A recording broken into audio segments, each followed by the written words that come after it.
Ci saranno lavoratori che noteranno o un aumento perché avranno 20 euro in più in busta paga o addirittura 80 euro in più da chi supera i 28.000 euro che in qualche maniera saranno evidenti. Buste paga di luglio più ricche per lavoratori e lavoratrici dipendenti, con il taglio al cuneo fiscale previsto dalla legge di bilancio 2020.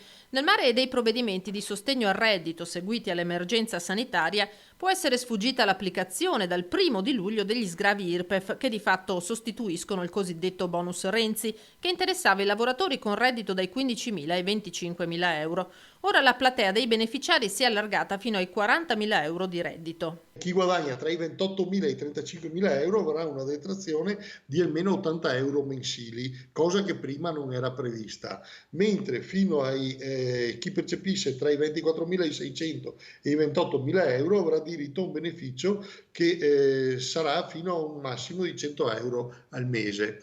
Ovvero sia, non è che hanno 100 euro in più, ma ci sarà un aumento dagli 80 ai 100 euro di sgravio IRPEF. Effetti che in questi giorni dovrebbero più o meno essere evidenti in busta paga, ma comunque percepibili. Il provvedimento è finanziato fino a dicembre e il sindacato si augura che vada anche oltre.